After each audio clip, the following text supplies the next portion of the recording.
Hello friends, मैं राम ठाकुर स्वागत करता हूं आपके अपने यूट्यूब चैनल अल्टीमेट लक्ष्य इनोवेटिव लर्निंग पे।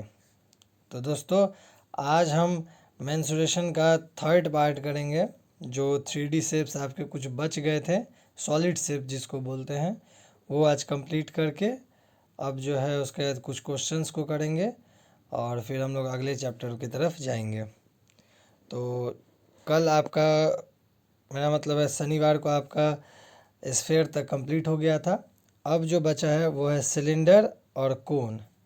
तो देखिए, सिलेंडर बोलने से आपको सिलेंडर याद आता होगा जो घर में यूज़ होता है, एलपीजी गैस का सिलेंडर। जी हाँ, उसी को बोलते हैं सिलेंडर। उसी शेप में जो भी होता है उसको मैथमेटिकल लैंग्वेज में बोलते हैं सिलेंड्रिकल शेप।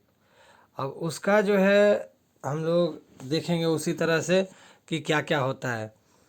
तो उसमें भी जो है आपका वॉल्यूम होता है, लेटरल सरफेस एरिया और प्लस में surface area, total surface area होता है।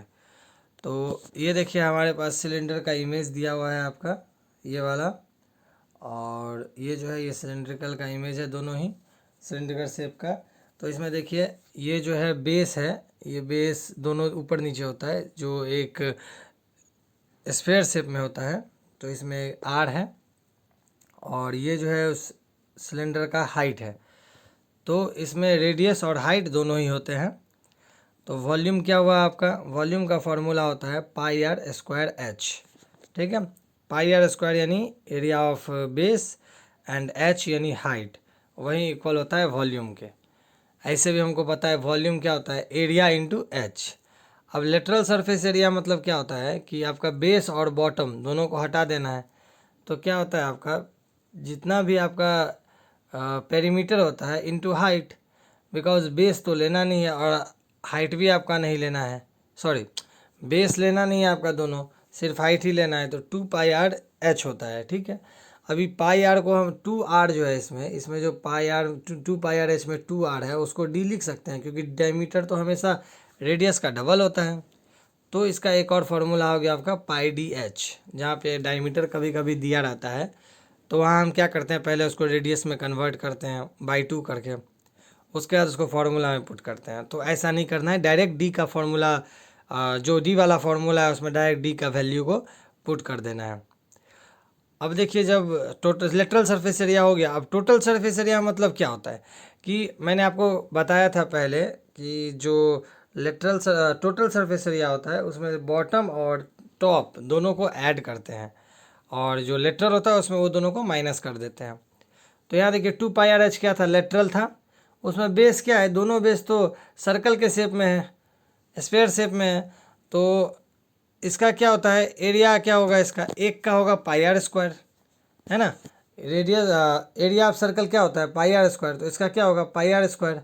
अब पाई आर स्क्वायर ऊपर भी है, पाई आर स्क्वायर नीचे भी है।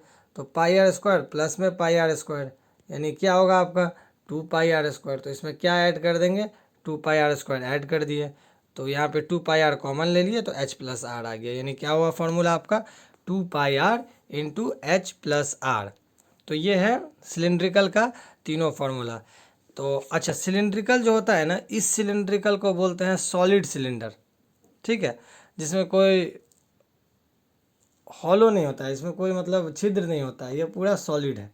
ठीक है, सॉलिड मतलब हो गया आपका पूरा पूरा भरा पूरा, जिसको बोलते हैं मतलब अंदर में कुछ भी नहीं है, पूरा फुल वही मेटल से बना हुआ है। तो उसको क्या बोलते हैं, सॉलिड सिलेंडर। देखिए सिलेंड्रिकल, ये सिलेंडर ये हुआ। ठीक है, इसमें क्या होता है आपका, इसका भी मैंने आपको बताया, curved surface area 2 pi R H होता है। और उसका total surface area 2 pi R H में दोनों सिलेंडर का ये एरिया जो है ये ऐड हो जाता है। और वॉल्यूम क्या होता है, वॉल्यूम ये पूरा जितना जगह लेगा उसको वॉल्यूम बोलते हैं। तो ये इसको आपको मैंने फ्लो चार्ट से भी दिखा दिया। अब देखिए, दूसरे टाइप का सिलेंडर जो मैंने आपको बोला था उसको बोलते हैं हॉलो सिलेंडर, मतलब खोखला अंदर से हो। तो अब देखिए, अगर अंदर से कोई चीज़ खोखला होगा तो वो आपका जो साइड साइड में है, मतलब ये जो है ये पोर्शन, ये तो आपका डबल लेयर लगेगा ना, मोटा दिखेगा थोड़ा आपको। तो इसमें क्या होता है ना, ये देखिए ये क्रॉस सेक्शन है इसका। तो इसमें क्या होता है, हाइट तो वही रह जाता है लेकिन रेडियस जो है डबल हो जाता है। अब होगा ना, अब कुछ मोटा है, मान लीजिए ये क्रॉस सेक्शन है, कुछ मोटा है ये, तो अंदर का जो होगा वो सेंटर से एक रेडियस होगा, और बाहर तक जो होगा लास्ट पॉइंट वो क्या होगा आपका सेकंड रेडियस होगा। समझिए, ये आपका सिलेंडर है, तो हॉलो सिलेंडर कैसा दिखेगा, ऊपर से देखने से ऐसा दिखेगा, ये कुछ मोटाई है, ठीक है। तो अब देखिए, अगर यहाँ इसका सेंटर है, इस जगह पे इसका सेंटर है, तो यहाँ से ये एक रेडियस हुआ, और ये बाहर के लिए तो अलग रेडियस हो गया ना, तो यहाँ पे दो रेडियस हो जाता है हॉलो सिलेंडर बोलने से। तो अगर आपका सॉलिड सिलेंडर बोला जाए तो वो फार्मूला यूज़ होगा। अगर आपका हॉलो सिलेंडर बोला जाए तो यहाँ पे क्या होता है, एक बाहर वाला रेडियस और एक अंदर वाला रेडियस बोला जाता है। तो उस कंडीशन में क्या करते हैं, वॉल्यूम ऑफ एक्सटर्नल सिलेंडर निकालेंगे। तो बाहर का सिलेंडर के लिए क्या होगा, मतलब बाहर का एरिया जो है ये पोर्शन, इसके लिए ये होगा आर, और अंदर वाले के लिए ये होगा आर, है ना, अंदर वाले के लिए आर तो ये होगा, ठीक है। तो इस केस में क्या करेंगे, पहले बाहर का निकाल देंगे, तो ये बाहर वाला पोर्शन आ गया, उसमें से अगर ये अंदर वाला को माइनस कर दे तो ये पूरा ये वॉल्यूम आ जाएगा ना, अंदर का वॉल्यूम। तो बस हम वही कर रहे हैं, वॉल्यूम ऑफ एक्सटर्नल निकाल दिए, फिर इंटरनल को उसमें से माइनस कर दिए, तो ये हो गया pi R, pi capital R square H, और ये हो गया pi small R square H.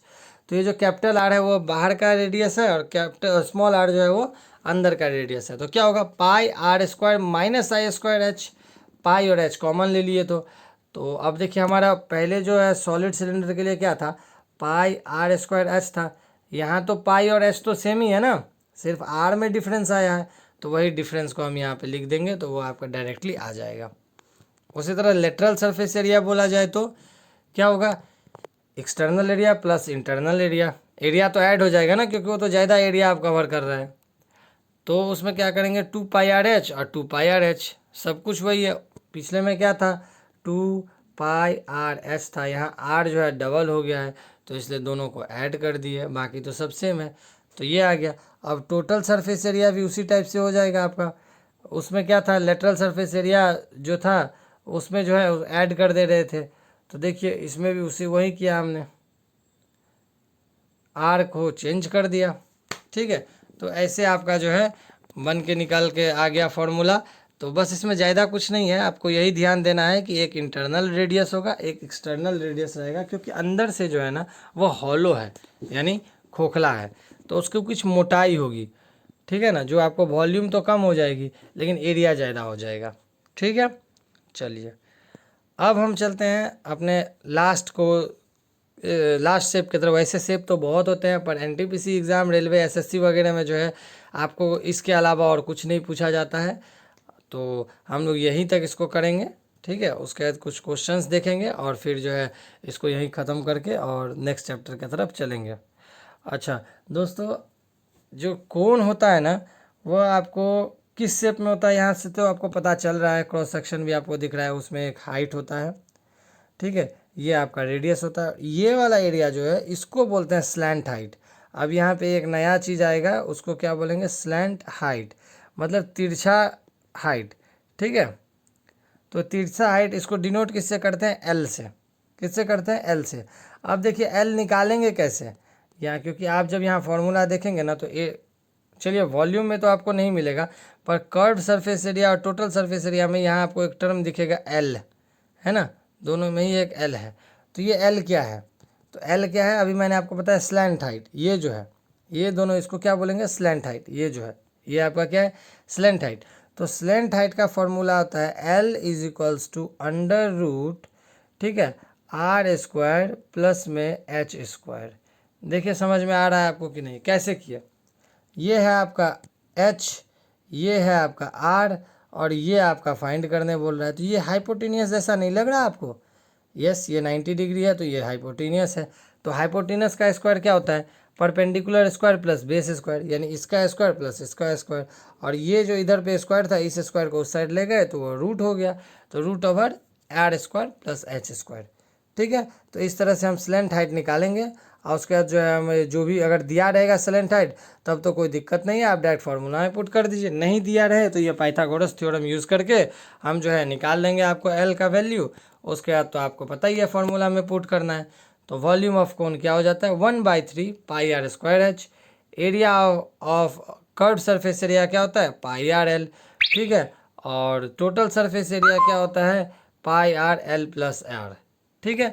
तो इस तरह से जो है हम लोग कोन का सारा कुछ निकाल लेंगे। ठीक है, अब देखिए क्या होता है कि एक बार मैं आपको ब्रीफ कर दूं कि इन तीनों में देखिए डिफरेंस क्या होता है वॉल्यूम में मेन खास करके। अगर सिलिंड्रिकल हम लेते हैं तो पाई आर स्क्वायर एच, और अगर उसको हम कोन देखते हैं तो 1/3 पाई आर स्क्वायर एच। यानी सिलिंड्रिकल का जो वॉल्यूम है वह जो है 1/3 अगर कर दे तो वह क्या आ गया, कोन आ गया, अगर एच और आर दोनों का सेम हो। तो कभी कभी देखिए अगर वॉल्यूम ऑफ सिलिंड्रिकल क्वेश्चन में दे दिया हो सिलिंड्रिकल शेप का, और कहा जाए उसी हाइट और उसी रेडियस का कोन का वॉल्यूम क्या होगा, तो उस कंडीशन में आप डायरेक्ट 1/3 कर देंगे, जैसा कि हम देख पा रहे हैं। ठीक है, अच्छा अब देखिए अगर रेडियस जो है वह एच के बराबर हो जाए, ठीक है, रेडियस जो है वो एच के यानी इसका जो हाइट है वो एच के बराबर हो जाए, तो अब देखिए ये क्या है 4/3 पाई आर क्यूब आपका क्या आ जा रहा है, स्फेयर का वॉल्यूम आ जा रहा है। यानी अगर सिलिंड्रिकल एरिया में अगर हम एच को आर बना दें, यानी H is equals to R हो जाएगा, तो अभी देखिए इस एच की जगह हम आर देंगे तो यहाँ पाई आर क्यूब हो जाएगा, और इसका 4/3 कर देंगे तो क्या हो जाएगा, आपका वॉल्यूम ऑफ स्फेयर आ जाएगा। तो ये चीज़ ध्यान में रखिएगा कि जो वॉल्यूम ऑफ कोन जो होता है वो 1/3 होता है वॉल्यूम ऑफ सिलेंडर, और वॉल्यूम ऑफ स्फेयर जो है वो 4/3 होता है volume of cylindrical, if cylinder का जो है वो आपको रेडियस और हाइट इक्वल हो जाए तब। ठीक है, इस चीज़ को ध्यान दीजिएगा, क्वेश्चंस में पूछा जाता है। वैसे जब कल मैं आपको इसके इम्पोर्टेंट क्वेश्चन कराऊंगा, प्रीवियस ईयर्स क्वेश्चन कराऊंगा, तो उसमें आपको आराम से समझ में आ जाएगा और आप खुद देख भी लेंगे। ठीक है, तो अब चलिए एक बार जो है हमने जितने भी 3D शेप को जितना भी 3D हमारा शेप था उसका जो हमने किया है इसको एक बार समराइज़ करें, ताकि आपको एक बार और रिमाइंड हो जाए अच्छे से। तो देखिए हम जब क्यूबाइड का लिए थे तो 2 × L + BH क्या था, curve surface area, 2 × LB + BH + HL क्या था, उसका टोटल सरफेस एरिया, और वॉल्यूम LBH था। ठीक है, क्यूब में क्या कर दिए थे 4a² 6a² और a³। ठीक है, अच्छा राइट सर्कुलर सिलेंडर में क्या किए थे, अभी जो से सिलेंडर हम पढ़े थे 2πRh 2πH+R अब πr²h। राइट सर्कुलर कोन में क्या किए थे πRL πRL+R 1/3 πr²h। स्फेयर में क्या किए थे 4πr² 4π3 πr²। है सॉलिड हेमी स्फेयर में क्या किए थे सेम इसी टाइप से। अच्छा देखिए अब सॉलिड हेमी स्फेयर तो ठीक है, होलो हेमी स्फेयर जो है सेम सिलेंडर जैसा हो जाता है आपका। ठीक है, तो उसमें भी जो है आपको कुछ चीज़ों को ध्यान रखना पड़ता है, जो मैं आपको कल की क्लास में जो है होलो हेमी स्फेयर को भी करा दूंगा एक बार, ताकि आपको कोई दिक्कत ना हो, और उसके साथ साथ जो है हम लोग क्वेश्चंस देख लेंगे। तो देखते हैं आज कुछ सॉल्व्ड एग्जांपल्स की कैसा है होता है कोन और स्फेयर में। तो यहाँ पे बोल रहा है weight of A pipe find करना है with the following dimension. External diameter है 14, इंटरनल है डायमीटर 15, और लेंथ कितना है 1000 सेंटीमीटर। तो 1 cubic centimetre of iron is equal to इतना ग्राम। चलिए देखिए क्वेश्चन ज़्यादा टफ नहीं है, थोड़ा सा बड़ा क्वेश्चन देख करके आप घबराना नहीं, इसमें कुछ नहीं है, ये बहुत ही ईजी क्वेश्चन है, बस समझने वाली चीज़ है। पाइप किस शेप में होता है आप पहले ये बताइए, यही हुआ ना पाइप, यही हुआ ना पाइप, लेकिन ये क्या है बोल रहा है कि इंटरनल, और पाइप की कुछ मोटाई होगी, तो ये रहा आपका उसका मोटाई, यानी ये आपका किसका फॉर्मूला किसके शेप में आ गया, होलो सिलिंड्रिकल शेप में आया। राइट, तो अब देखिए होलो सिलिंड्रिकल शेप आ गया, तो इसमें क्या करना है हमको, निकालना है फाइंड द वेट, यानी वॉल्यूम कितना ले रहा है, वॉल्यूम। तो वॉल्यूम यानी external volume minus internal volume, formula क्या है ये, इस फार्मूला में एक्सटर्नल डायमीटर दिया हुआ है आपका 17, तो कितना हो गया आपका रेडियस 8.5, और अगर इंटरनल डायमीटर है आपका 15, यानी रेडियस क्या हो गया 15/2 यानी 7.5 हो गया। बस इसमें हमने पुट कर दिया, एच हमारा दिया हुआ है, तो बन के आ गया कितना 2346 क्यूबिक सेंटीमीटर। अब हमको क्या करना है, 1 सेंटीमीटर क्यूब जो है वो कितना के बराबर है 0.9 के बराबर है, तो इतना क्यूबिक सेंटीमीटर कितना के बराबर होगा, इसको इंटू 0.9 से मल्टीप्लाई कर दिए, तो ये आपका निकल के आ गया 18449.53 ग्राम्स। समझ में आ गया, कुछ नहीं है, जस्ट हमने होलो सिलिंड्रिकल शेप का फॉर्मूला लगाया, बाकी सारा कुछ दिया हुआ था, हमारा आंसर निकल के आ गया। तो देखिए यहाँ तक जो हमने देखा ये सारा आपका जो है कोन का था, चलिए सॉरी सिलेंड्रिकल शेप का था। अब जो है ना हम जो है नेक्स्ट डे जब इसको करेंगे, इसका आखिरी पार्ट ख़त्म करेंगे, तो उसमें आपका जो है मैं ये जो हेमी स्फेयर का जो एक फार्मूला रह गया है उसको एक्सप्लेन करूँगा। अच्छा एक और शेप है जो ऐसे एग्ज़ाम में तो आता नहीं है, फिर भी हम पढ़ लेंगे, फ्रस्ट्रम, उसको भी हम देख लेंगे। और फ्रस्ट्रम आपका देख लेंगे, हम सर्कल को देख लेंगे। और उसके बाद फ्रस्ट्रम क्या होता है ना, वो बाल्टी आपने देखा है ना, बकेट, बकेट शेप में होता है। बकेट शेप जो होता है उसको क्या बोलते हैं, फ्रस्ट्रम बोलते हैं। तो इसलिए उसको ज़्यादा उतना पैनिक नहीं करना है, वो उसमें उससे ज़्यादा आपको रिलेटेड क्वेश्चंस आते नहीं है कभी एग्ज़ाम में, फिर भी हम लोग उसको एक बार पढ़ लेंगे बैकअप के लिए, ठीक है।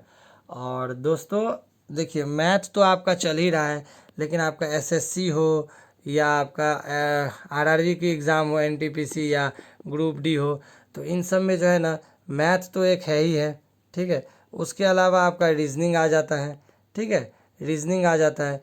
रीजनिंग के बाद जो है ना आपका सेक्शंस आ जाता है GK and GS, GS and GK. तो देखिए अभी तो आपका जीके अगर देखा जाए तो आपका इसमें जीके जीएस काफ़ी बड़ा टॉपिक हो जाता है, ठीक है। जीके जीएस आपका काफ़ी बड़ा टॉपिक हो जाता है। जैसे जीएस में आपका क्या क्या आ जाता है, जीएस में आपका आ जाता है फिजिक्स, केमिस्ट्री और बायोलॉजी, ठीक है। तो आपका अभी जीएस का आज से जो है फिजिक्स का क्लास मैं स्टार्ट करूँगा, ठीक है। उसकी वीडियोज़ आपको जल्द ही आ जाएगी, आज मिल जाएगी उसकी वीडियो, 4 बजे से पहले ही मिल जाएगी आपको। और केमिस्ट्री बायोलॉजी का जो है धीरे धीरे आएगा। और साथ ही जो है आपका अभी करंट अफेयर्स जो आता है जी, और दूसरा सेक्शन जो जीके है ना आपका, उसमें आपका ऑलरेडी 2 चीज़ चालू है। जीके के अंदर जो जो आता है उसमें आपका करंट अफेयर्स और जो है आपका हिस्ट्री, ये दोनों ऑलरेडी चालू है। तो इस दोनों को आप ध्यान से करेंगे। बाकी जो है आपका रीजनिंग की क्लासेस भी जल्दी ही आ जाएगी, मोस्ट प्रोबेबली आज से आ जाएगी, अदरवाइज़ कल से तो आ ही जाएगी आपकी रीजनिंग की क्लासेस। तो सबको फॉलो करें और आप जो है यूट्यूब चैनल पे बने रहें, क्योंकि हम जो है आपका एग्ज़ाम से पहले सारे टॉपिक को क्लियर करेंगे इसी चैनल पे, और जिससे आपका जो है एग्ज़ाम भी क्लियर हो जाएगा और किसी टाइप का कोई इशू नहीं आएगा। तो यूट्यूब चैनल पे बने रहे, लाइक करें, सब्सक्राइब अगर नहीं किया है तो सब्सक्राइब करें और ज़्यादा से ज़्यादा शेयर करें, ठीक है। तो मिलते हैं अगले क्लास में, थैंक यू वेरी मच।